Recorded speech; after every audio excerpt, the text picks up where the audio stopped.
Eu gosto muito de um poeta gaúcho chamado Mário Quintana, muita gente o conhece. É um homem estupendo, que deu um azar danado. Morreu há 20 anos, na mesma semana que o Ayrton Senna. E quando você é alguém muito importante, mas alguém famoso morre perto, você desaparece do circuito. Tanto que tem gente que não sabe que Mário Quintana morreu, né? Outros talvez nem de que ele viveu. Né? E Mário Quintana, um homem especial, inclusive com uma grande qualidade. Ele morreu solteiro, com quase 88 anos de idade. E ele tem a melhor resposta que eu já vi para não se casar. Todas as vezes que alguém perguntava a Mário Quintana, mas por que o senhor nunca se casou? Ele dizia, sempre preferi deixar dezenas de mulheres esperançosas do que uma só desiludida. Que é um argumento ecológico, é um argumento que nos ajuda, né, a pensar um pouco. Pois bem, Mário Quintana tem uma trova especial. Ele disse, um dia pronto, me acabo. Seja o que tem de ser, morrer que me importa, o diabo é deixar de viver. Olha só, um dia pronto, me acabo. Seja o que tem de ser, morrer que me importa, o diabo é deixar de viver. E quando que você e eu deixamos de viver? Quando a gente tem uma vida pequena, banal, fútil, inútil, superficial. Afinal de contas, nós somos mortais. Isso significa que nós não temos a eternidade para ter uma obra que honre uma vida para que ela não se apequene. No livro Qual é a Tua Obra, aqui mencionado, que aliás dá título a esta palestra, eu menciono também, né, um autor britânico do século XIX chamado Benjamin Disraeli. Benjamin Disraeli foi inclusive o primeiro-ministro da Rainha Vitória. E Benjamin Disraeli diz o seguinte, a vida é muito curta para ser pequena. A vida é muito curta para ser pequena. Já basta que ela curta seja para que eu consiga apequená-la de algum modo. E quando a gente apequena uma vida que já é curta, quando a gente tem uma vida banal, fútil, inútil, superficial, morna. Interessante. Nós temos hoje aqui um grande grupo de homens e mulheres que no campo do município ou do estado atua na atividade pública, isto é servidor. É aquele ou aquela que tem uma capacidade imensa de fazer algo especial, ganhar a vida cuidando de vida. Você quer coisa mais honrosa do que ganhar a vida cuidando de vida, mas não da própria vida. Também da própria vida, mas do conjunto da vida numa comunidade, numa cidade, num estado. E nesta hora, quero lembrar algo. De fato, a vida é muito curta para ser pequena. Nós estamos quase terminando o mês de novembro. Esse mês teve, no dia 2, a lembrança por parte de uma parcela dos cristãos que criaram o seu dia de finados. O dia de finados tem uma finalidade, fazer com que você e eu nos lembremos de algo especial, que mortais somos. Aliás, você sabe que nós somos o único animal que é mortal. Porque embora todos os animais morram, nós somos o único que, além de morrer, sabe que vai morrer. Por exemplo, teu cachorro está dormindo sossegado agora. Teu gato está lá numa boa. Você, desde que eu falei, está pensando. Por isso nós não somos só mortais. Nós sabemos disso e o fazemos desse modo. Olha que coisa boa. Por isso eu queria lembrar exatamente nessa direção. O dia 2 de novembro, para alguns, lembra exatamente a ideia de finados. E é interessante porque este mês, curiosamente, ele é o penúltimo mês do ano. Mas ele nem sempre foi assim. Olha que coisa. Aliás, se o teu filho te perguntar, por que o mês de novembro é o mês 11? Por que o mês de dezembro é o mês 12? O que você vai responder? Talvez você não saiba, mas como lembrou o presidente, eu sei. Em compensação, tem muita coisa que você sabe e eu não sei. Muita coisa que você conhece eu não conheço. Sorte sua e sorte minha. Soubéssemos as mesmas coisas, nós íamos ficar nos repetindo. Ainda bem que você sabe uma coisa, eu sei outra, a gente troca e cresce. Vida é isso. É a capacidade de partilha. Parênteses, dentro do parênteses, partilha. Vida é partilha. Homens e mulheres que não sabem partilhar não têm uma vida que possa ser tão elevada. Afinal de contas, uma vida que tem abundância é aquela em que há partilha. Exemplo. Nós nos aproximamos da lembrança do Natal para algumas pessoas. Uma mesa de Natal abundante não é aquela que tem muita comida, é aquela que tem partilha. Às vezes a única coisa que você tem sobre uma mesa de Natal é comida. E muita. E nenhuma partilha. Vida é partilha. Afinal de contas, é só lembrar algo decisivo. Vários de nós aqui, ou aqueles que nos assistem, quando mais jovens, tínhamos menos dinheiro, menos recurso financeiro.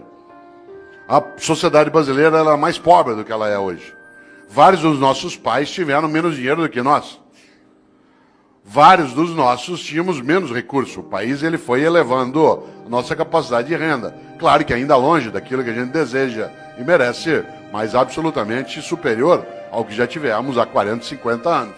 Portanto, vou contar uma coisa que quem é jovem talvez não imagine.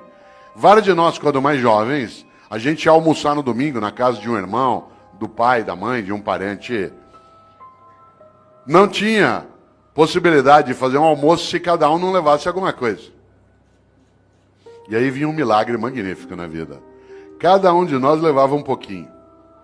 Mas na hora de ir embora, todo mundo levava mais do que tinha trazido. Esse é um milagre maravilhoso. Esse é um milagre da multiplicação. Olha que coisa. Cada um de nós levava só um pouquinho.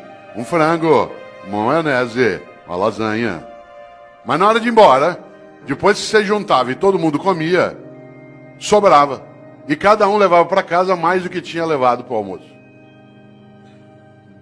Nós temos essa condição em qualquer cidade, em qualquer comunidade, em qualquer família, no planeta. Claro.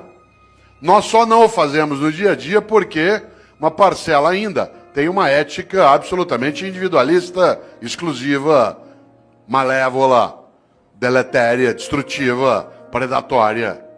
Aliás, alguns acham que a regra na vida é cada um por si, Deus por todos.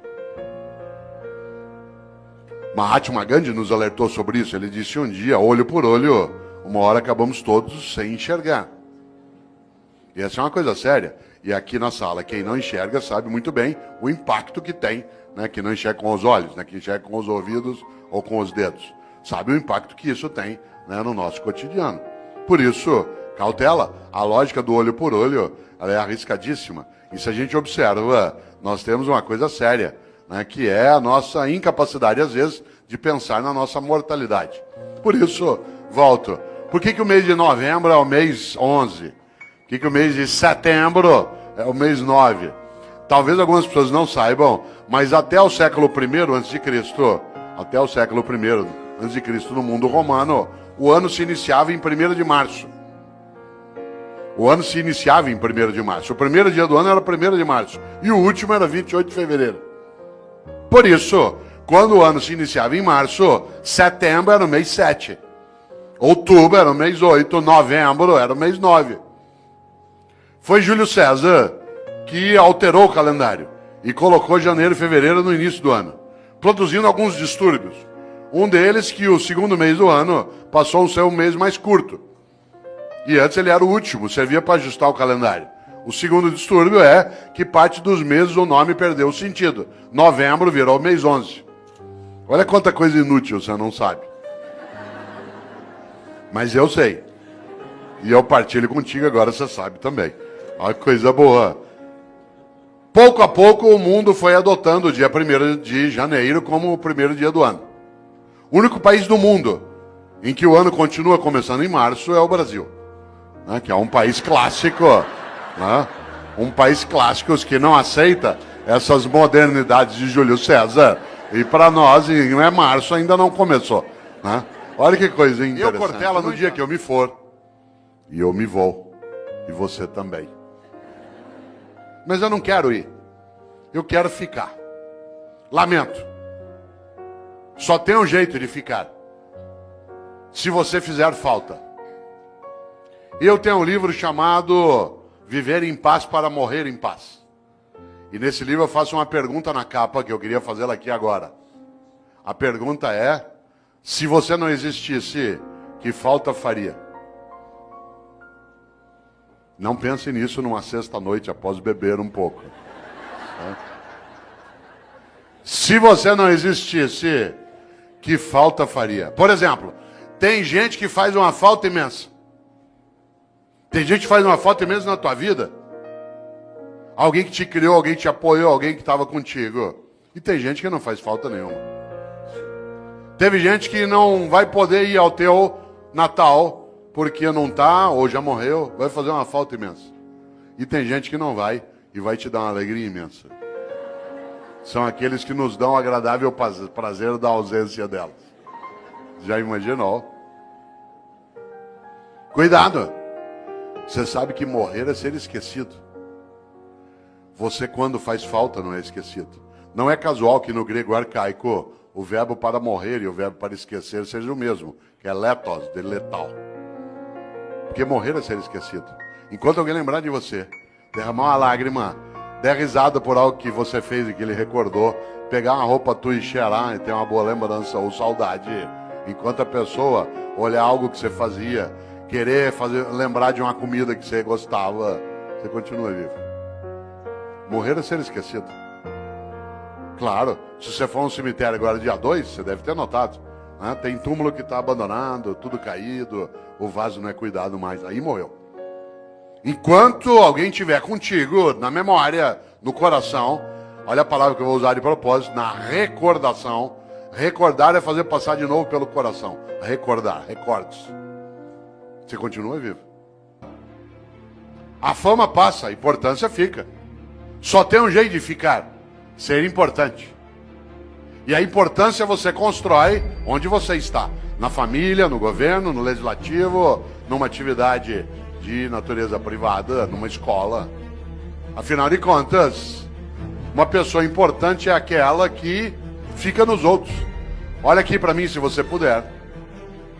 Parênteses, por que eu disse olha para mim se você puder? Porque há pessoas entre nós que não enxergam com os olhos. E eu não posso dizer olha aqui para mim. Porque isso significa que eu estou excluindo pessoas. Há pessoas que não ouvem com os ouvidos, elas ouvem com as mãos. E por isso eu não posso, no meu cotidiano, esquecer disso. Porque do contrário, eu acabo tendo uma obra que é parcial. Por isso, olha que interessante, volto a esse pedaço. O que é alguém que é importante? Olha para mim se você puder. É alguém que eu levo para dentro. O gesto que eu estou fazendo é da mão em direção ao peito. Que eu levo para dentro. Quando alguém te importa, porta para dentro, importar. Você se torna importante quando alguém te leva para dentro dela. Quanta gente é importante? Olha que coisa. Levou para dentro. Por isso, volto eu aqui a uma questão. Você que ainda tem um tempo de desespero até 11 horas. Qual é a tua obra? Quando você se for, e você se vai, e eu também, o que vai ficar? O que vai ficar que não estrague, não apodreça? E repito, não seja objeto de disputa odiosa. Isto é, o que você e eu fazemos que honra nossa própria existência?